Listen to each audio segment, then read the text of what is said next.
Sir చెప్పండి sir sir sir ఒక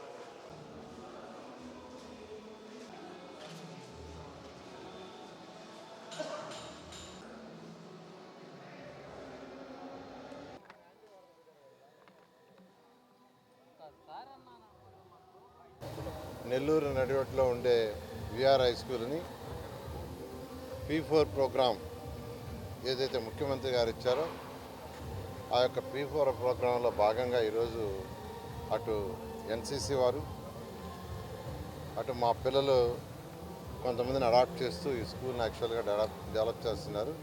నిజంగా నాకు ఎంతో ఆనందంగా ఉంది. ఎందుకంటే ఈ స్కూల్లోనే చదివా 6వ తరగతి నుంచి 10వ తరగతి దాకా. ఇదే కాలేజీలో ఇంటర్మీడియట్ నుంచి డిగ్రీ 5 సంవత్సరాలు చదివా. ఇదే కాలేజీలో మళ్ళీ వర్క్ చేశాను. అలాంటి స్కూలు గత ప్రభుత్వం మూసేసిందంటే ఎంతో బాధేసింది. ఎలక్షన్స్ ముందు చెప్పాను, ప్రభుత్వం రాగానే ఈ స్కూల్ మళ్ళీ రీఓపెన్ చేసి వన్ ఆఫ్ ది బెస్ట్ స్కూల్గా పూరెస్ట్ ఆఫ్ ది పూర్ నిరుపేదలకి, నెల్లూరు కార్పొరేషన్లో ఉన్న నిరుపేదలకి అడ్మిషన్ ఇచ్చేటట్టుగా, అంతేకాకుండా హై క్వాలిటీ ఇంటర్నేషనల్ స్కూల్స్ ఎలా ఉంటాయో దానికి ఏమాత్రం తగ్గకుండా భారతదేశంలో నెంబర్ 1గా చేస్తానని మాట ఇచ్చాను.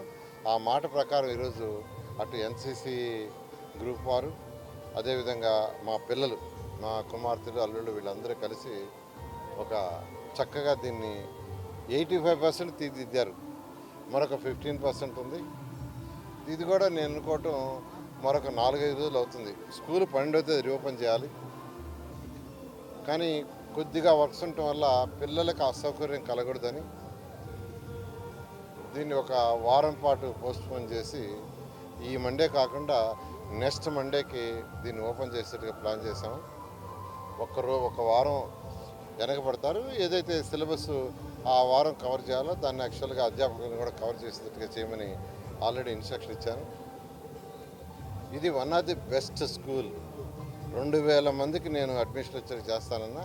ఈ ఇయర్ 1000 మందికి చేశాను. ఎందుకంటే అకామిడేషన్ 1000 మందికి ఉంది.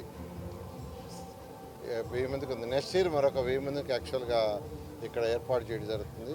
పిల్లలకి బ్రేక్ఫాస్ట్, లంచ్ ఫ్రీ, సాయంకాలం snacks free, bus transport free, uniform ప్రభుత్వం ఏది ఇస్తుందో అవి ఫ్రీ. సో అన్నీ ఫ్రీతో పేదలు, నిరుపేదల తల్లులు ఎవరైతే వాళ్ళ పిల్లల గురించి కళ్ళగంటున్నారో, ఏ తల్లైనా అంటే వాళ్ళు పేదలు నిరుపేదలైనా ఇలాంటి రిచ్ అయినా కోరుకునేదంటే వాళ్ళ పిల్లవాడు ఒక కలెక్టరు, ఒక ఎస్పీను, ఒక సైంటిస్టు, ఒక ఆర్మీ ఆఫీసరు, లేదంటే ఒక డాక్టరు, ఒక ఇంజనీరు, లేదా ఒక పెద్ద బిజినెస్ మ్యాగ్నెట్ కావాలంటుంది ఎవరికైనా. అది పేద కానివ్వండి, నిరుపేద కానివ్వండి, రిచ్ కానివ్వండి. సో అలాంటి వాళ్ళు కళ నెరవేరాలంటే చేరాలనే ఉద్దేశంతో యాక్చువల్గా దీన్ని టేకప్ చేసాం. ముఖ్యమంత్రి గారికి, లోకేష్ గారికి కూడా చెప్పాను, గౌరవనీయ విద్యాశాఖ మంత్రికి, ముఖ్యమంత్రి గారిని యాక్చువల్ రిక్వెస్ట్ చేశాను దీన్ని ఇనాగరేషన్ చేయమని. వారు చేస్తామన్నారు. త్వరలో ఇది ఇనాగరేషన్ చేస్తూ ఏదైతే భగత్ సింగ్ కాలనీలో 1400 మందికి పట్టాలు ఇవ్వాలో ఆ పట్టాలు, ఏదైతే షాపింగ్ కాంప్లెక్స్ స్మార్ట్ సిటీస్ యాక్చువల్గా 163 మందికి ప్లాన్ చేసామో దాన్ని కూడా చేయడం జరుగుతుంది. మరెన్నో వీడియోల కోసం మా ఛానల్ ని సబ్స్క్రైబ్ చేసుకుని పక్కనే ఉన్న బెల్ ఐకాన్ ని క్లిక్ చేసి యాక్టివేట్ చేసుకోండి.